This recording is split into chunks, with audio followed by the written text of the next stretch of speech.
5 দিন 5 দিন আমি বাসায় ছিলাম না, তাতে এই অবস্থা। আপনারা তো জানেন সবাই, আমি ঈদ করতে আমার শ্বশুরবাড়ি গিয়েছিলাম, আর সেইখানে একেবারেই নেটওয়ার্ক পাওয়া যায় না, এই জন্য আমার ঈদ ব্লগ আসতে এত দেরি হয়েছে।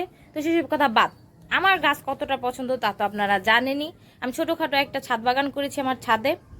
তো যাওয়ার আগে আমি শুধুমাত্র আমার মাকে বলছিলাম যে জাস্ট একবেলা আমার ছাদে পানি দিও গাছে।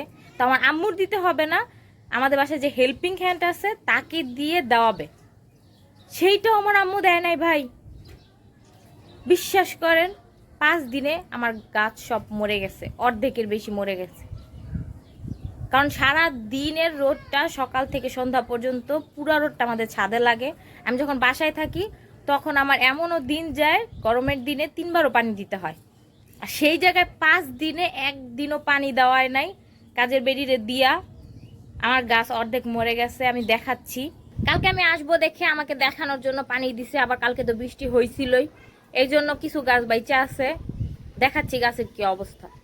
এই যে আমার টমেটো গাছের অবস্থা, কিছুদিন আগে আমার টমেটো গাছ কেমন ছিল আর এখন কেমন সেটা তো দেখতেই পারতেছেন, একেবারে মরে ভূত হয়ে গেছে।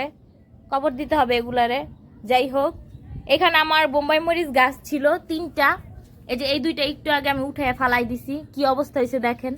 আর এইটা, এই যে এইখানে একটা মরিচ তাও আছে, এই মরিচটা সহ মারা গেছে, কিচ্ছু করার নাই।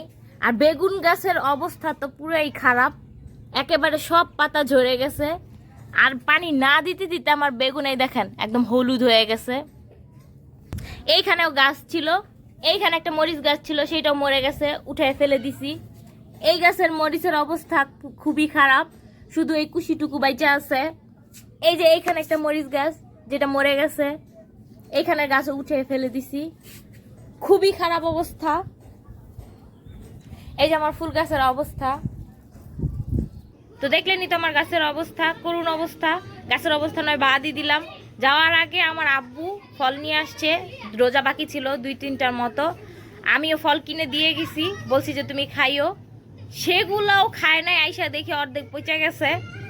তো ওগুলা খাইতে কি সমস্যা ছিল?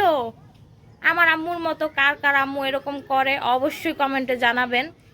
আর আমার আম্মু তো আম্মুই, আম্মুর তো 7 খুন মাফ, সেটা তো বাদই দিলাম। গাছ মরে গেছে, আবার লাগাইতে হবে, এইটাই কথা।